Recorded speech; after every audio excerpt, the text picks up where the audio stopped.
नया दिन, नई शुरुआत। आज हमारे साथ जो गेस्ट हैं उनको इंट्रोड्यूस करने से पहले अगर हम बात करें आँखों की, आँखें हमारी खूबसूरत होंगी तो खूबसूरत नज़ारे देख पाएगी।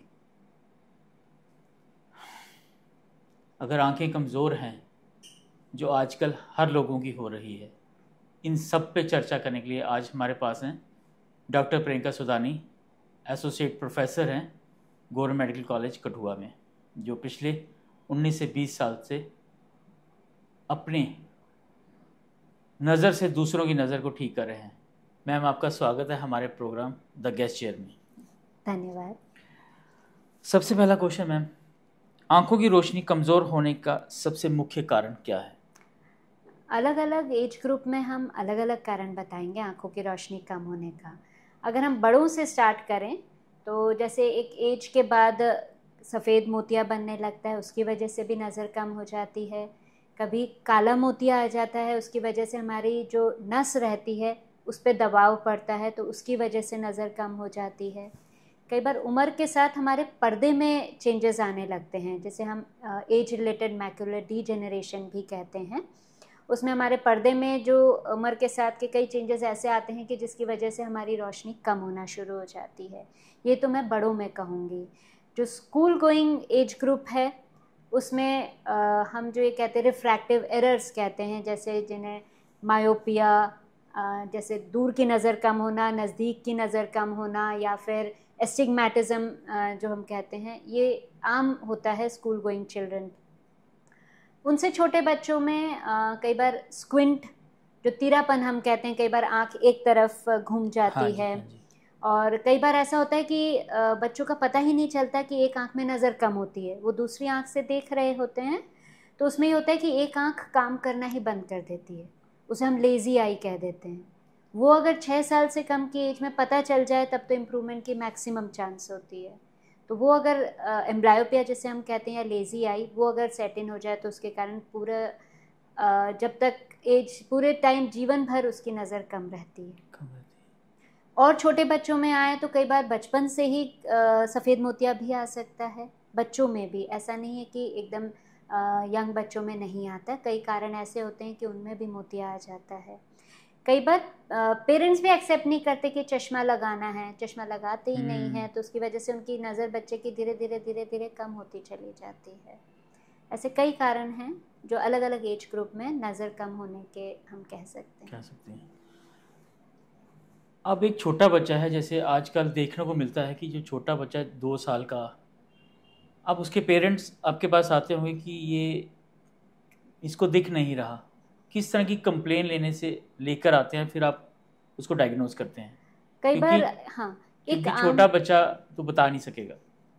एक आम कंप्लेंट ये होती है, जैसे आपने 2 साल का कहा ना? 2-3 साल छोटे बच्चे जो अभी बता नहीं पाएंगे, एक्सप्रेस नहीं कर पाएंगे। हाँ, वो उनमें कई बार होता है कि बच्चा धीरे धीरे, जैसे अगर हम टीवी दिखा रहे हैं बच्चे को, तो धीरे धीरे पहले तो आप पीछे बैठाएंगे, पेरेंट्स यूजुअली उन्हें एक डिस्टेंस पे बैठाते हैं, पर बच्चा धीरे धीरे करके आगे पहुंच जाता है, बिल्कुल पास से देखना शुरू करता है।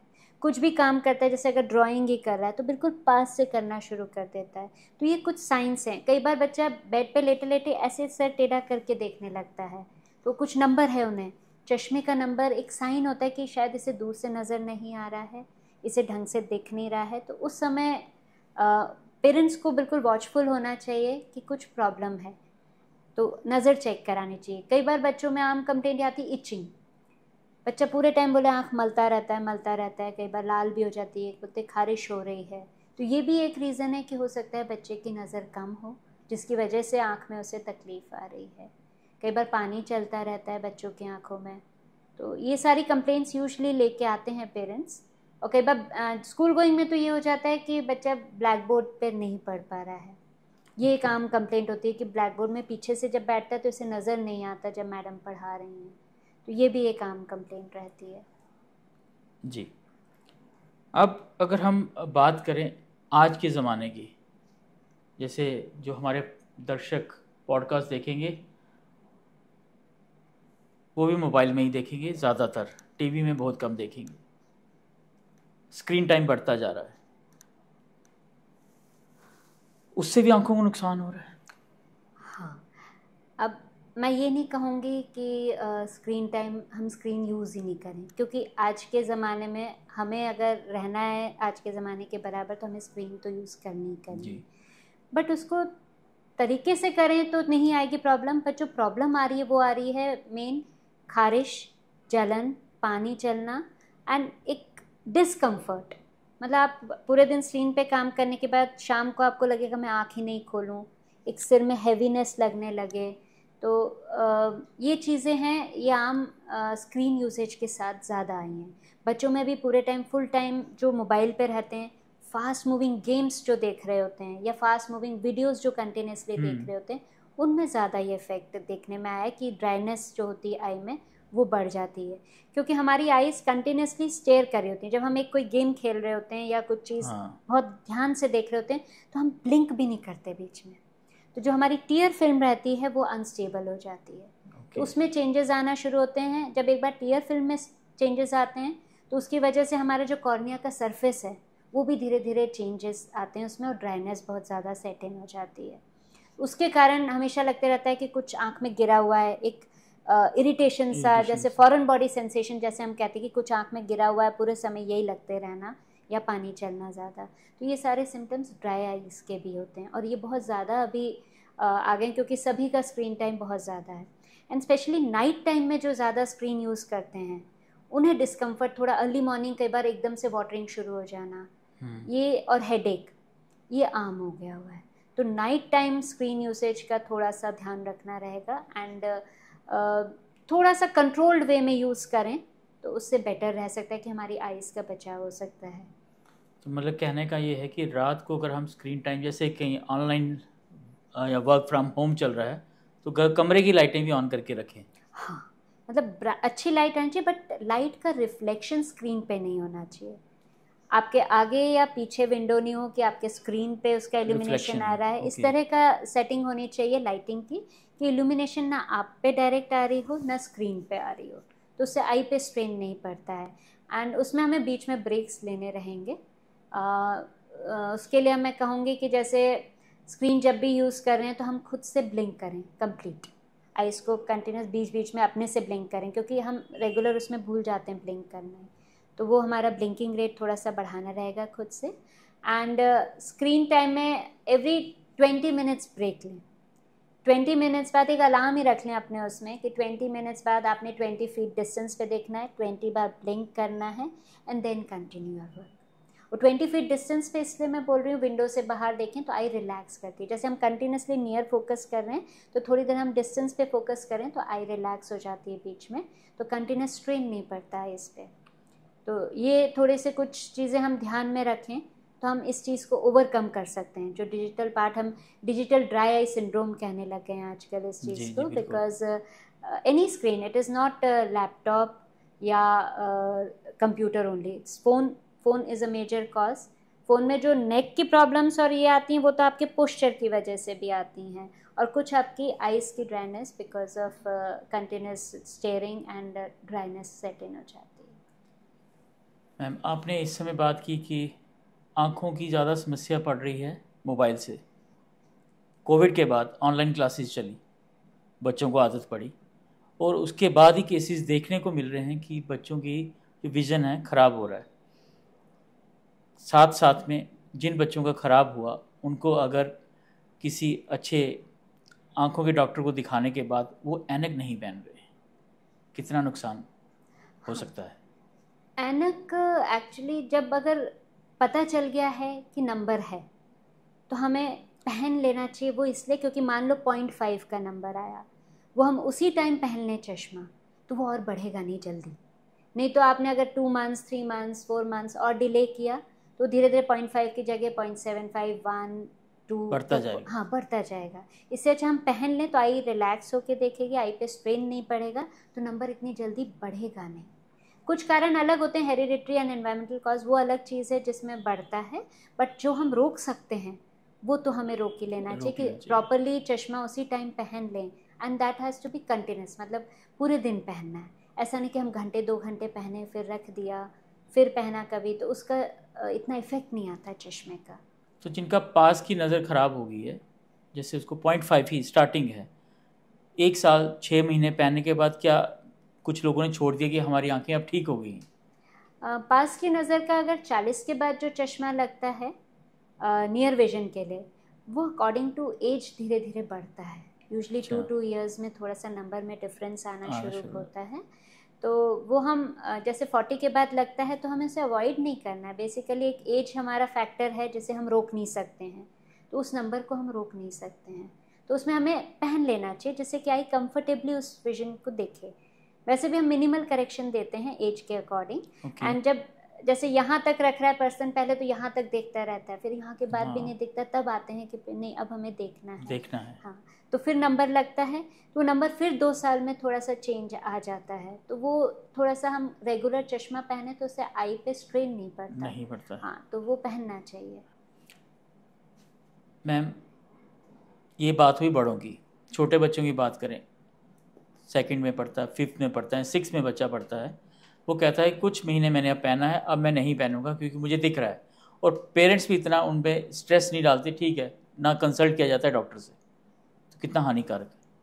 नहीं, कई बार कई नंबर ऐसे होते हैं कि हम एक यंग एज ग्रुप में देते हैं, वो धीरे धीरे कई बार उतर भी जाते हैं, ऐसा नहीं, बट रेगुलर फॉलोअप चाहिए।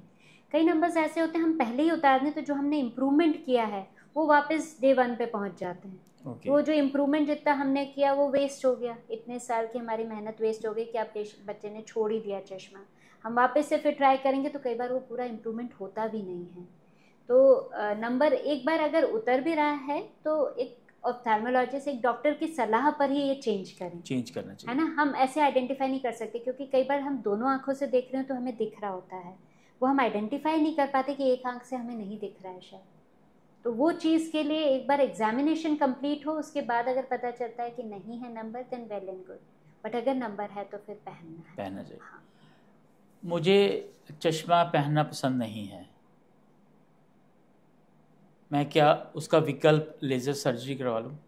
हाँ, करा सकते हैं, ऐसा कुछ नहीं। आजकल लेटेस्ट लेज़र्स आई हुई हैं जिनसे कॉम्प्लिकेशन रेट भी कम होता है, बट उससे पहले आपकी आई का कंप्लीट चेकअप रिक्वायर्ड रहता है कि कुछ कारण हमें देखने होते हैं, थिकनेस कितनी आपकी कॉर्निया की, क्या आपके लिए वो इम्प्रूवमेंट करेगा या नहीं करेगा, लैसिक सर्जरी से आपको इम्प्रूवमेंट बेनिफिट मिलेगा या नहीं मिलेगा। आजकल तो कस्टमाइज लैसिक है, फेम्टोसेकंड लेज़र से हम यूज़ करते हैं। तो आजकल बहुत हाई एंड मशीन्स आ गई हैं लैसिक के लिए, लेज़र सर्जरीज के लिए, इंट्रालेज वगैरह डिफरेंट टेक्निक्स आ गई हैं। तो बेनिफिट है डेफिनेटली। अगर चश्मा नहीं पहनना चाहते हैं तो we can go for that surgery also, but हर आँख में वो सर्जरी नहीं हो सकती। उसके लिए हमें पूरा टेस्ट करना पड़ता है कि वो पूरा बेनिफिट मिलेगा भी या नहीं मिलेगा। तो क्या 18 साल के बाद कि पहले भी करवा सकते हैं, और किस एज से शुरू हो सकता है? नहीं, यूजली 18 ईयर्स के बाद ही कराना चाहिए, एंड जिनका नंबर फ्लक्चुएटिंग नहीं हो। बिकॉज अगर हर साल नंबर बढ़ रहा है तो उनमें हम थोड़ा कम प्रेफर करते हैं, बिकॉज लेज़र सर्जरी से जितना आपका नंबर आया है अभी वो तो हटा देंगे, बट जिनकी टेंडेंसी है कि वापस से नंबर आने की, तो नेक्स्ट ईयर से वापस से नंबर आना स्टार्ट होगा, तो इतना बेनिफिशियल नहीं रहा वो प्रोसीजर। तो हम ये देखते स्टेबल हो नंबर, जिनका 2-3 साल से नंबर स्टेबल रह रहा है, दैट आर बेस्ट कैंडिडेट्स जिनकी हम सर्जरी कर सकते हैं। हाँ। किसी शख्स की उम्र 50 से ऊपर है, 60 से ऊपर है, अब उसको दिखना कम हुआ, कैसे पहचाने कि उसको मोतिया सफ़ेद है कि काला है घर बैठ के? पहले तो मैं घर बैठने की सलाह तो नहीं दूंगी। जब नज़र कम है तो दिखाना ज़रूरी है, बिकॉज इसके नज़र कम के कारण सिर्फ सफ़ेद या काला मोतिया भी नहीं, बहुत सारे और भी कारण रहते हैं। बट इन केस चलो किसी कारण से वो नहीं आ पा रहे हैं कोई दिखाने, थोड़ा टाइम उन्हें चाहिए, तो उसमें ये रहता है कि उनको दर्द तो नहीं है साथ में, सिर दर्द, या अचानक से नज़र कम तो नहीं हुई है। अचानक से नज़र कम हो, दर्द हो, सिर में दर्द हो, एक उल्टी जैसा भी हो, तो कई बार ये अटैक होता है काले मोतिये का।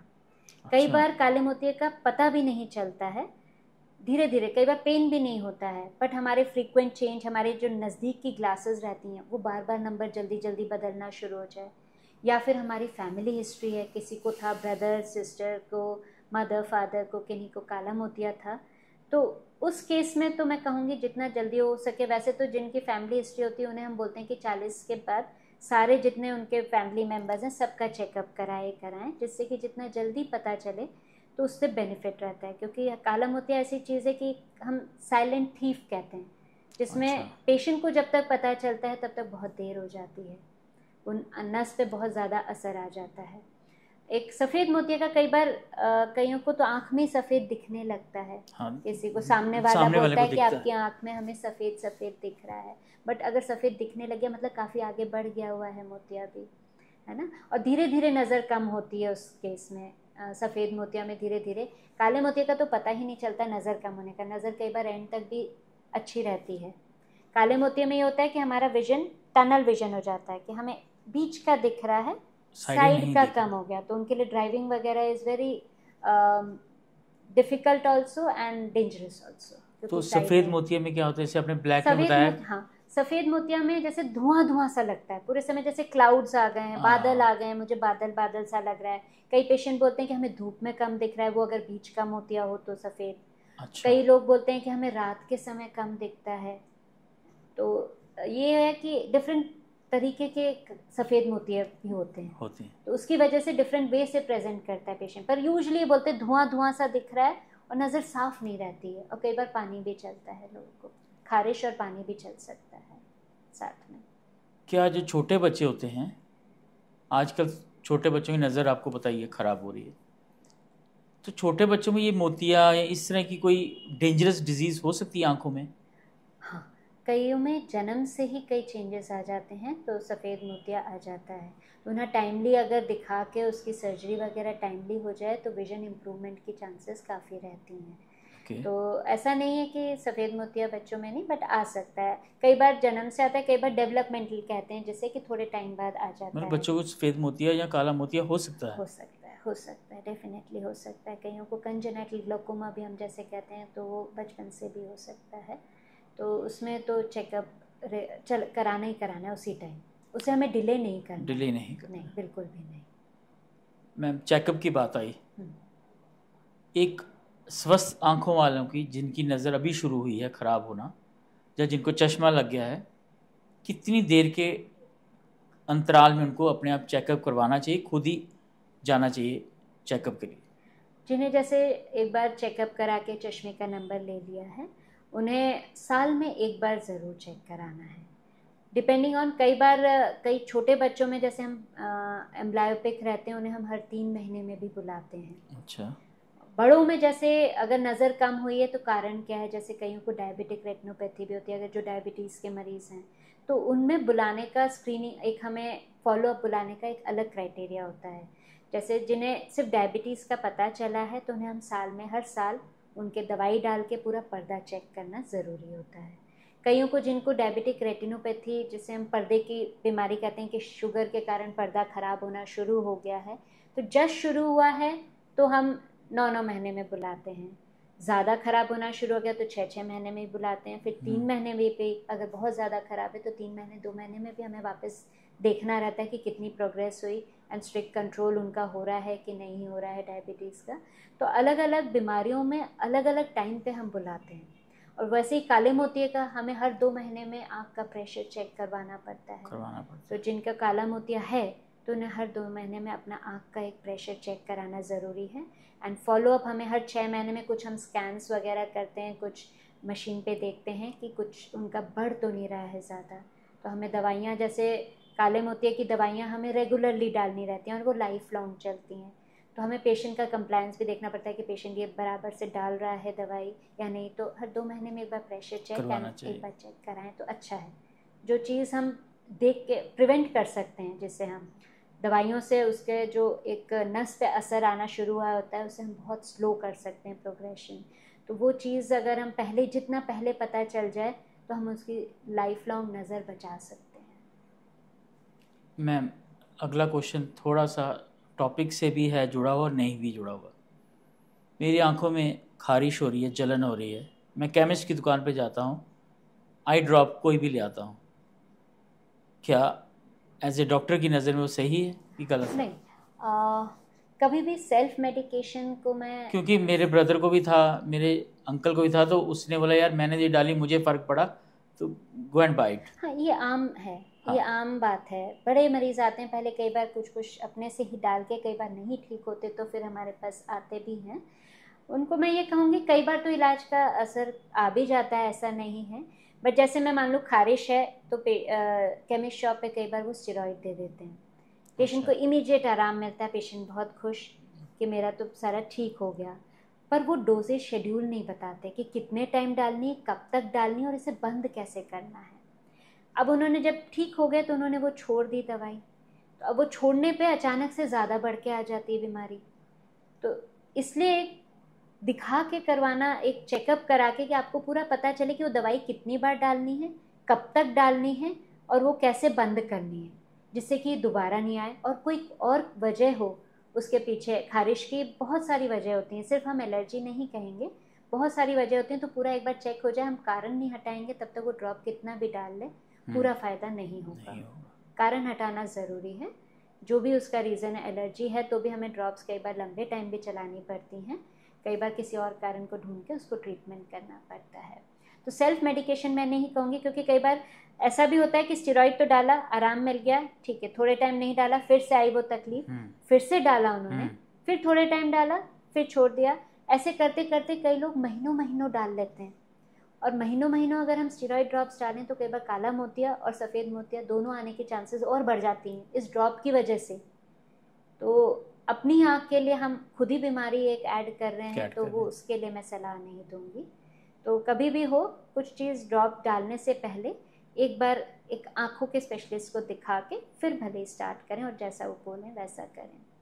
आम में हम एक लुब्रिकेटिंग ड्रॉप्स जो रहती हैं वो हम आम डाल सकते हैं, उसमें कार्बोक्सी मिथाइल सेलुलोज एक ड्रॉप्स रहती हैं, जो जितना ज़्यादा अगर स्क्रीन यूजेज बहुत ज़्यादा रहता है या ऐसे पानी चलना है, खारिश, उसमें हम आम डाल सकते हैं, क्योंकि वो प्रिजर्वेटिव फ्री होती है, तो उसमें डालने का इतना नुकसान नहीं है। आप टाइमिंग डालें और एक बार दिखा दें, जब आप दिखा सकते हैं तब दिखा। मैम आई ड्रॉप की बात होगी, क्लियर भी हो गया। मैंने बाज़ार से या डॉक्टर ने मुझे जो मेडिसिन लिखवाई मैं लेके आया, आज मैं डाली, 15 दिन में भूल गया, एक्सपायरी उसकी 1-2 महीने के बाद है या 1 साल तक है, तो मैं डालता रहूँ ना? बड़ा कॉमन है ना? नहीं, एक हाँ, आम लोग ऐसे डालते भी रहते हैं खुली हुई दवाई, बट जो रिकमेंडेड है वो ये है कि महीने भर से ज़्यादा खुली हुई दवाई हमने यूज़ नहीं करनी। एंड उसमें भी ये देखना है कि हमने वो टिप खोलते वक्त टच तो नहीं किया, डालते वक्त हमने उसके जो ओपनिंग है ऊपर कहीं टच कर दी हो तो वो उसमें इन्फेक्शन होने की चांस बढ़ जाती है। एंड कई ड्रॉप्स को हम फ्रिज में भी रखने के लिए बोलते हैं, प्रॉपर उसको रखेंगे तभी उनका जो एफिकेसी रहती है, जो हमें चाहिए उसका इफेक्ट वो रहता है। बट 1 महीने से ज़्यादा खुली हुई दवाई को हमें डिस्कार्ड करना पड़ता है, तो भले वो उसमें हो, एक्सपायरी भी हो, हाँ, बट वो खुल गई है इसलिए उसे 1 महीने बाद नहीं यूज़ करें। क्या नुकसान? उसमें उसकी एफिकेसी भी कम हो सकती है और इन्फेक्शन की चांस बढ़ जाती है कि आपने तो ड्रॉप ली है उससे कंफर्ट के लिए, बट आपने शायद ऐड कर दिया एक इन्फेक्शन अपनी आँख में, तो वो चांसेस रहती हैं। तो वो रिकमेंडेड नहीं है कि 1 महीने से ऊपर हम ओपन दवाई यूज़ करें। मैं रील्स देख रहा हूँ, मैं स्क्रॉल कर रहा हूँ, घरेलू उपचार आ जाते हैं, ये डालो वो डालो, कितना सही है ये हमारी आँखों के लिए? आँख में डालने के लिए तो मैं नहीं कहूँगी, बट हाँ, हमारी डाइट में कुछ ऐसी चीज़ें हम ले सकते हैं जिससे कि हमारी आँखों की रोशनी बढ़े। तो उसमें आते हैं जैसे हरे पत्ते की सारी सब्जियां, तो हरे पत्ते की सारी सब्जियां हमें खानी अपनी डाइट में ऐड करनी। एंड येलो फ्रूट्स, उसमें ल्यूटिन ज़ियाज़ैंथिन रहता है, तो उसमें येलो फ्रूट्स में आपका पीला पपीता भी आएगा, सब्जियों में पीला कद्दू भी आएगा, पीली गाजर भी आएगी, ये सब आपकी आँखों के लिए बहुत अच्छे हैं। एक एंटीऑक्सीडेंट रिच हम डाइट भी कहते हैं, जिसमें आपके सीड्स आएंगे, sunflower seeds, avocado, almonds, nuts, ये चीज़ें भी आपकी आई के लिए अच्छी रहती है, क्योंकि एज रिलेटेड चेंजेस या कैटरैक्ट या ग्लोकोमा, इन सब में ये फ़ायदेमंद रहते हैं, कुछ एंटीऑक्सीडेंट्स रिच जो प्रोडक्ट्स रहते हैं। तो ये अगर डाइट में आप ऐड कर लें तो वो अच्छा रहता है। और विटामिन सी तो वैसे भी अच्छा ही है, विटामिन ए रिच हमारे चीज़ें, vitamin A, vitamin E, vitamin C rich, और जिंक भी हेल्प करता है। तो ये सारी चीज़ें हमारी डाइट में अगर आ जाएं तो ये बेस्ट रहती हैं। तो जहाँ तक हो सके अपनी डाइट को काबू में रखिए, डाइट कंट्रोल कीजिए, डाइट के हिसाब से चलिए तो आँखों का विजन खराब नहीं होगा। हाँ, आजकल जैसे बच्चे आते हैं सिर्फ फास्ट फूड, सब के सब चिप्स, आलू एंड मतलब मोमोज। Junk food. हाँ। तो उसमें उन्हें पूछो कि ग्रीन लीफी वेजिटेबल्स, तो वो थोड़ी देर सोच में पड़ जाते हैं कि वो पत्ता तो गोभी खाते तो ही है नहीं। उसमें। तो वही, तो पत्ते वाली सब्जियां and green vegetables is must अपनी डाइट में, बच्चों की डाइट में। चाहे वो अगर ऐसे नहीं खाते हैं तो किसी और फॉर्म में, जैसे सूप बना दें या आटे में मिक्स करके मतलब किसी तरह उन्हें उनकी डाइट में पूरा ऐड करना कर दें। ऐड करना चाहिए। क्योंकि सप्लीमेंट्स हम देते हैं, बट सप्लीमेंट से बेटर अगर हम डाइट में ही ऐड कर दें तो वो ज़्यादा अच्छा है। आज से 50 साल पहले, 60 साल पहले हमारी आंखों में अगर दर्द होती थी तो हमें आंखों में छंटे मारने के लिए बोला जाता था। सही है ना?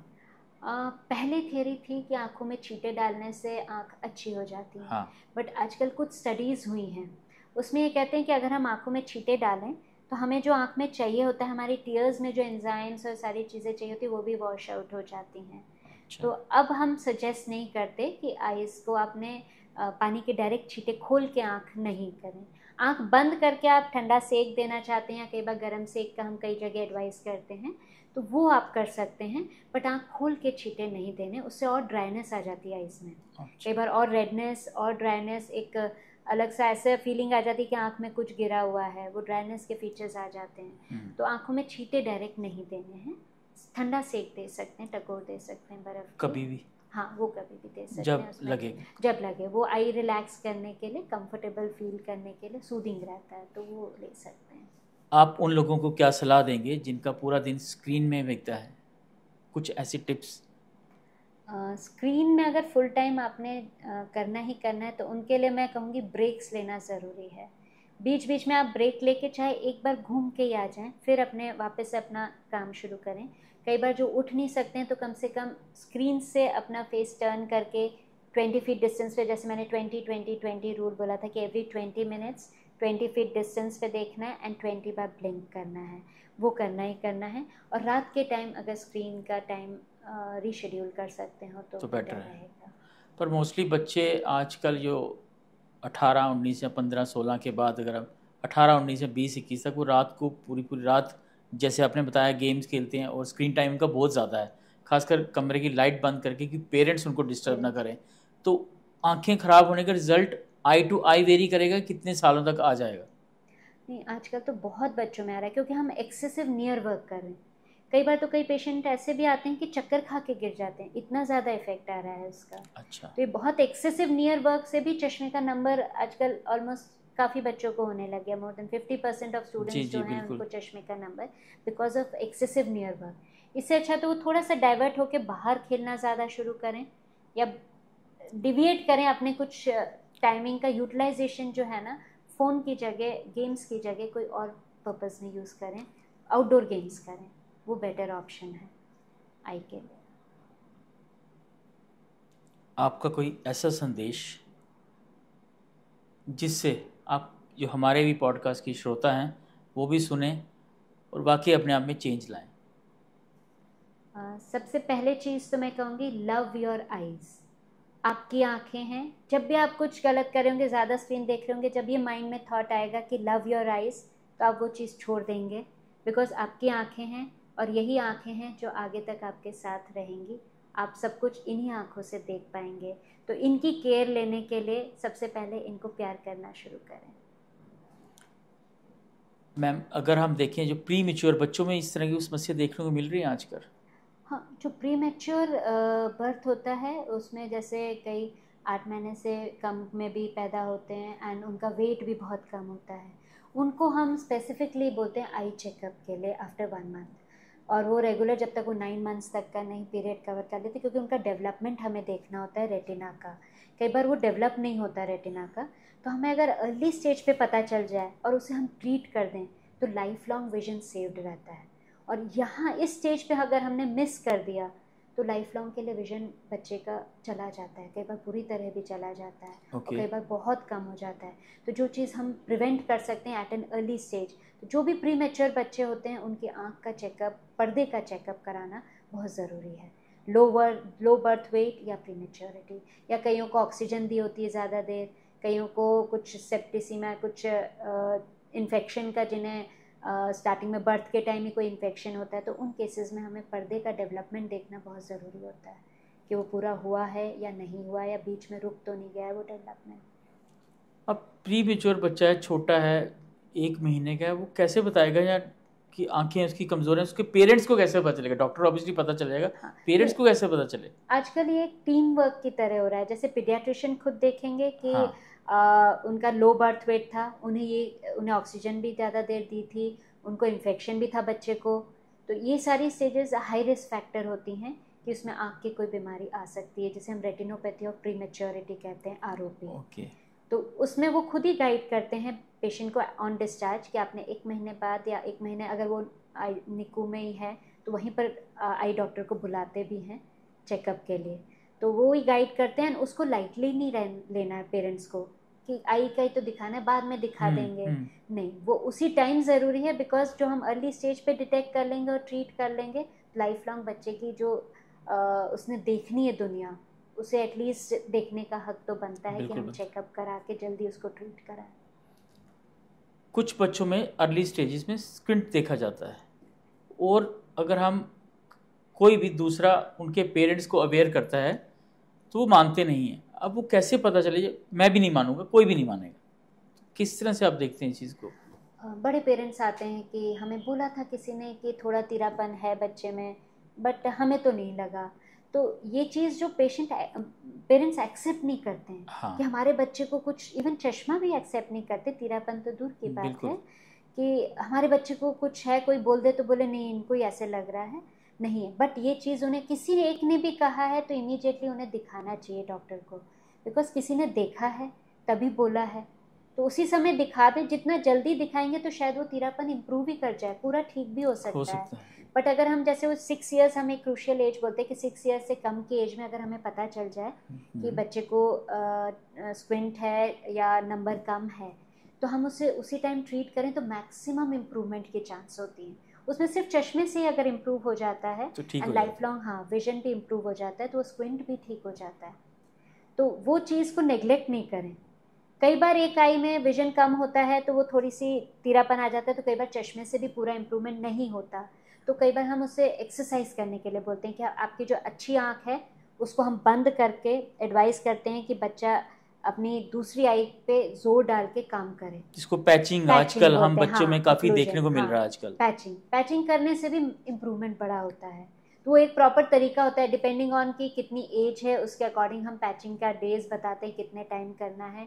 और आजकल ये कंसेप्ट भी है कि हम पैचिंग मिनिमम 2 आवर्स भी अगर करें, एक आई को बंद करके, अच्छी आई को बंद करके नियर वर्क करें, जैसे ड्राइंग करे बच्चा, कोई भी होमवर्क करे घर आके, तो उससे भी इम्प्रूवमेंट हो जाता है। तो पैचिंग को भी लाइटली नहीं लेना चाहिए। कई बार पेरेंट्स बहुत लाइटली लेते हैं कि 2 महीने करी फिर छोड़ देते हैं, नहीं, वो कंटिन्यूस करें तो वो इम्प्रूवमेंट मैक्सिमम होता है एंड उसका बेनिफिट उनको खुद दिखेगा कि उसका नंबर इम्प्रूव हो गया, बच्चे की आइज़ का विजन इम्प्रूव हो गया। तो कुछ चीज़ें हमें लाइटली नहीं लेनी है बच्चों में स्पेसिफिकली, क्योंकि वो टाइमली ट्रीट हो जाएं तो वो इम्प्रूवमेंट मैक्सिमम रहता है। लेट स्टेज पे आफ्टर 6 ईयर्स या 10 ईयर्स बाद जो बच्चा आता है उसमें चांसेस कम हो जाती है इम्प्रूवमेंट के। मैं ये नहीं कहूँगी इम्प्रूवमेंट नहीं होता, बट चांसेस कम हो जाते हैं, थोड़ा सा मुश्किल हो जाता है। तो एक्सेप्ट, पेरेंट्स को एक्सेप्ट करना एंड उसके बाद उसे ट्रीटमेंट के लिए लाना, वो सबसे ज़्यादा मोटिवेशन पेरेंट्स के लिए बहुत ज़रूरी है। अवेयरनेस पेरेंट्स में आनी चाहिए, क्योंकि बच्चा नहीं बता पाएगा। जी मैम, कुछ लोग सुबह उठ के सूर्य देव को जब वो निकल रहे होते हैं, उदय हो रहे होते हैं, उनको भी देखते हैं, तो उससे भी आंखें ठीक रहती हैं? नहीं, सूर्य देव को जल चढ़ाने तक तो ठीक है, बट बिल्कुल अर्ली राइजिंग सन का तो मैं नहीं बोलूँगी, बट थोड़ा सा जब सन ऊपर आ जाए उसके बाद उसे डायरेक्ट नहीं देखना चाहिए। कई बार हमने कई केसेस में रेटिना में चेंजेस देखे, उनके पर्दे में चेंजेस आ जाते हैं परमानेंट, जो नज़र के लिए परमानेंट डिफेक्ट बन जाते हैं।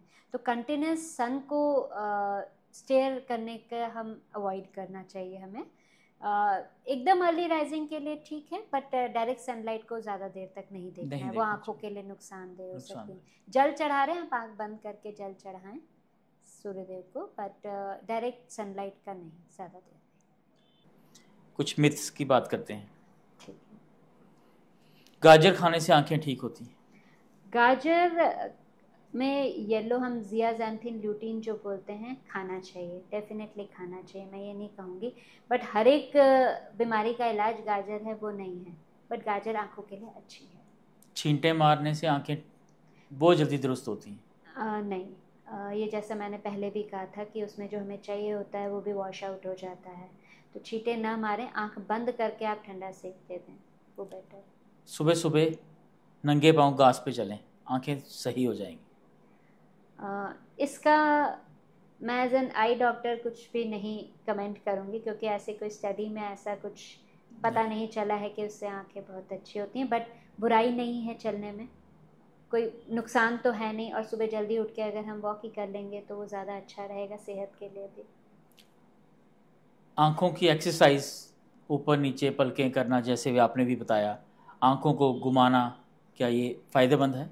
हाँ, कईयों में तो मसल्स कमज़ोर भी होती हैं कई बच्चों में, तो उनको हम एक्सरसाइज एडवाइस भी करते हैं, कुछ कन्वर्जेंस एक्सरसाइज रहती हैं, पेंसिल पुशअप्स वगैरह हम करवाते भी हैं। एंड रूटीन में आप आई मूवमेंट अगर करेंगे तो मसल मूवमेंट करने में एक आंखों का व्यायाम ही हो गया, तो नुकसान नहीं है। सुबह उठते ही आंखों को थूक लगाना, आंखें ठीक रहेंगी, सोशल मीडिया में आजकल चल रहा है।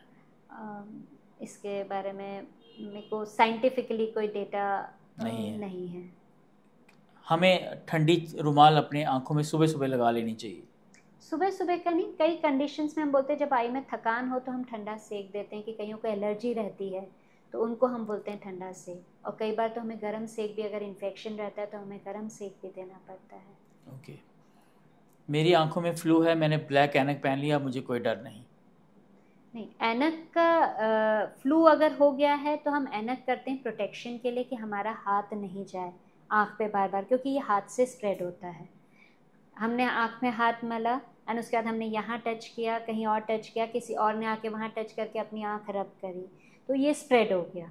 तो आई के लिए प्रोटेक्शन है डार्क ग्लासेस, स्प्रेड के लिए भी और अपने कंफर्ट के लिए भी। कंफर्टेबल के लिए। तो मुझे लगता है कि चेहरे की खूबसूरती में जो भगवान ने हमें आंखें दी हैं, उनका ख्याल आपको रखना चाहिए। इसलिए रखना चाहिए कि आपकी तमाम उम्र पड़ी है दुनिया को देखने के लिए, दुनिया के रंग देखने के लिए। धन्यवाद डॉक्टर प्रियंका मैम, आप हमारे स्टूडियो में आए। मुझे लगता है आज के टॉपिक के बाद लोगों को काफ़ी अवेयरनेस हुई होगी और वो चेकअप के लिए भी अवेयर होंगे किसी भी कंडीशन में। बहुत बहुत धन्यवाद आपका। एंड आपने एक बहुत ही अच्छा ये एक शुरू किया है जिससे कि लोगों में ये अवेयरनेस पहुँचे, किसी आँखों के लिए, अभी जैसे आपने आँखों का लिया तो ये अच्छा है, पेरेंट्स में भी अवेयरनेस, बच्चों में भी, और सभी लोगों में ये अवेयरनेस आएगी तो वो आँखों के लिए बहुत अच्छा रहेगा जी, आपका बहुत बहुत धन्यवाद। धन्यवाद। Thank you. तो ये थे डॉक्टर प्रियंका सुदानी, आज के एसोसिएट प्रोफेसर। हमारे जो प्रोग्राम है द गेस्ट चेयर, आप अभी तक इसका हिस्सा नहीं बने हैं, द गेस्ट चेयर की फैमिली का हिस्सा नहीं बने हैं, तो जल्दी बनिए, हमारे चैनल को सब्सक्राइब कीजिए। फिर किसी एक नए दिन नई शुरुआत करेंगे बेहतरीन गेस्ट के साथ। धन्यवाद।